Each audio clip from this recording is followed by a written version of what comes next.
Welcome back, guys. Today we're going to shoot some, just what the title says, Play-Doh. Now I made 27 pounds of Play-Doh because the social distancing thing has me pretty bored. So the game plan is to take this Play-Doh and I want to see if hollow points will expand in Play-Doh like it does in ballistics, gel, or water. Just to see, because I'm curious and I'm bored. So we're going to shoot the Play-Doh with 9mm 40 hollow points, and then I'm also going to shoot it with 300 blackout if I have enough, and 223. And those are going to be ballistic tips. The 223 I might shoot with a ballistic tip and a full metal jacket. And I'm going to use real hollow points. I'm not using those cheap extreme fake reloaded ones. I'm going to shoot it with this 3-inch shotgun slug, and it basically makes the Play-Doh vapor. Alright guys, so each one of these Play-Doh things is 3 pounds, 8 ounces ish, and 7 to 8 inches long. So what I'm going to do is I'm going to start with 9mm, and I'm going to try to shoot it in the center. Now I have it held together right now with these 2-liter bottles that I cut off the ends. So hopefully the Play-Doh doesn't go everywhere right now. I'm gonna make it basically explode eventually, but I want to try to keep the bullet, see how deep it penetrates. So we're gonna start off with 124 grain spear gold dot 9mm. Then I'm gonna move to 40, and hopefully we catch those two.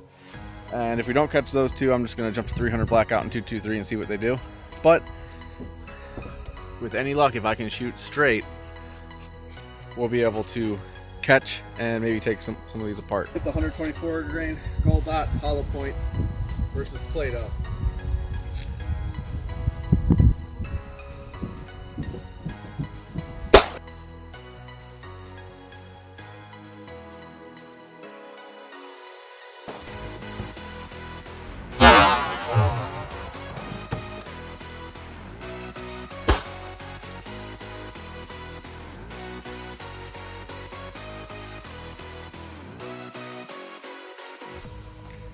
.124 grain gold dot hollow point, made it all the way to the end of the pink, and it expanded obviously like I assumed it would. See, it has some cool colors in there. Now I thought it would get stopped, I guess, in the green, but it blows my mind because it didn't even look like the green or the pink really had that big of a hole in it. So I decided to go through the pink again, and I found the first shot. So I guess we didn't have to take two. So I guess it is pretty consistent, the Play-Doh density at least. If this turns out to be pretty cool, I mean, I know it's not ballistic gel, and I'm not trying to prove anything here, but it'd be pretty cool to shoot Play-Doh. A lot cheaper. I mean, $5 for a 20-pound bag of flour, some salt, and water, basically all you need. I'm going to be shooting the XD40 subcompact. This was my very first gun, and I don't shoot it that often anymore, so maybe I was a little ambitious, but I only brought 2 hollow points for it. I do have some cast bullets that I'm going to shoot if I can't get it with the hollow points, just to see what they do. But I don't shoot it that often, not because it's a bad gun, but just because, you know, I have other guns that I like more. This is like my go-to carry now, so it's, you know, the size difference, thickness and stuff. So I'm gonna get to it. 40 caliber.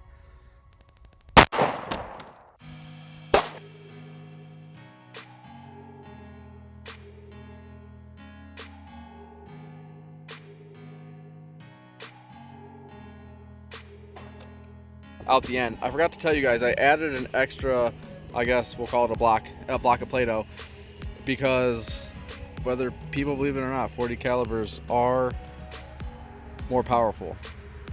You know, that's a big debate. You know, you can say what you want, but this one did go farther. Now it expanded very weirdly. I mean, it looks, as you can see, that 40 is not much bigger than that 9.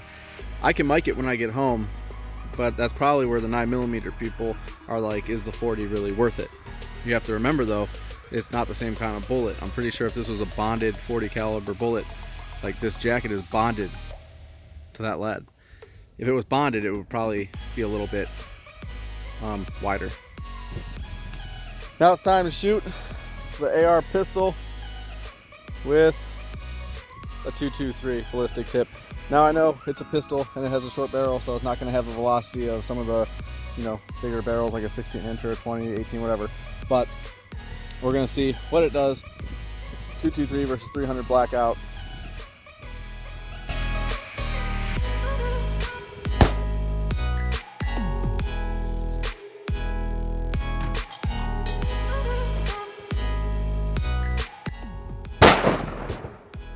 So I didn't want to touch anything. I think the bullet went a little high, but as you can see, there's some pieces of jacket and stuff. So I think it went high and it actually put this hole in it. I'm not sure. I'd have to look at the video. So I decided to dig through there to find the 223 and I found it.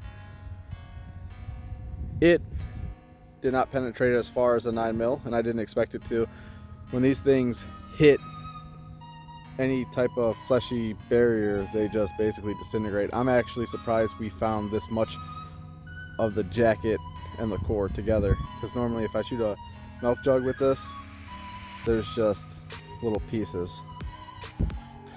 All right, it's time for my favorite round. 300 blackout ballistic tip, 125 grain.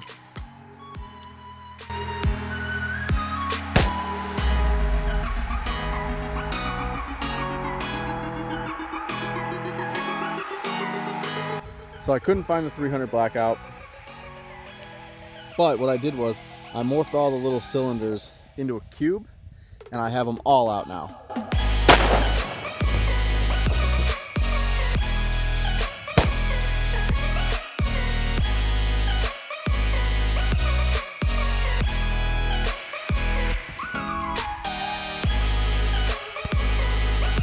All right, so as you can tell, this was the middle block and the last block, and the bullet from the 300 blackout is right here, and you have a whole bunch of the jacket just everywhere, and you saw how much energy that 300 blackout had.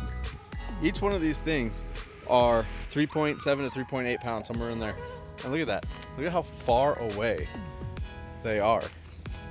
It knocked over my camera tripod. I mean, it's all the way out towards me. So I combined all the logs except for 2. So this Play-Doh is somewhere around 20 pounds, 20.5 to be exact. And I'm gonna shoot it with this 3-inch slug. I forget how fast it's going, but it is zipping.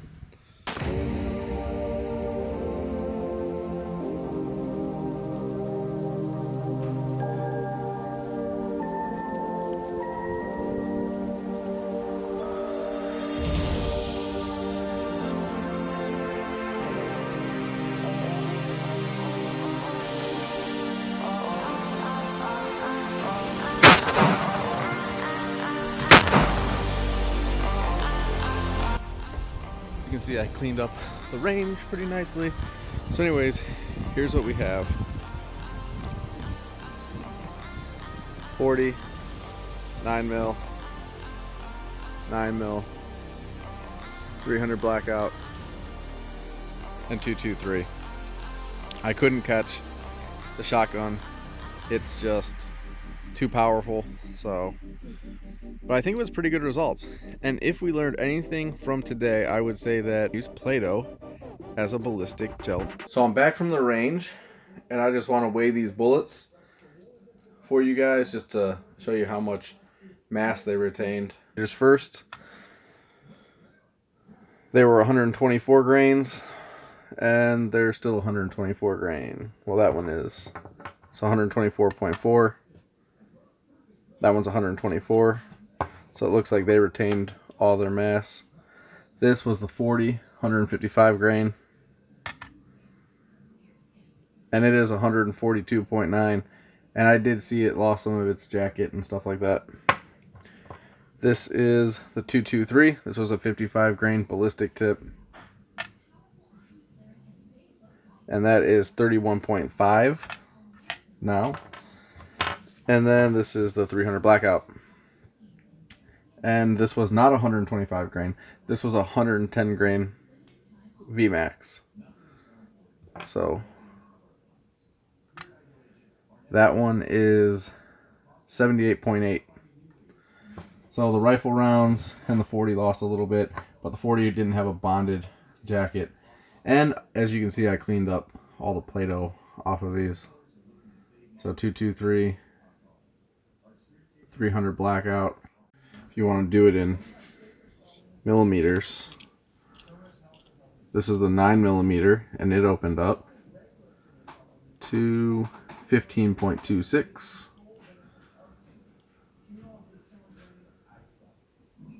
14.6 something.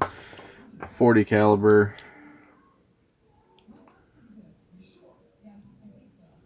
14.75. 14.63. So actually the 9mm opened up more than the 40. But I'm not surprised because those gold dots are amazing.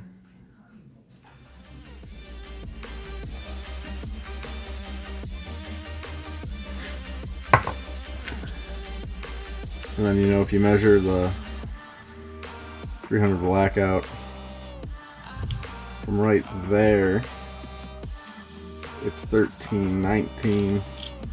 But then if you measured it this way. So yeah, the 300 blackout is no joke.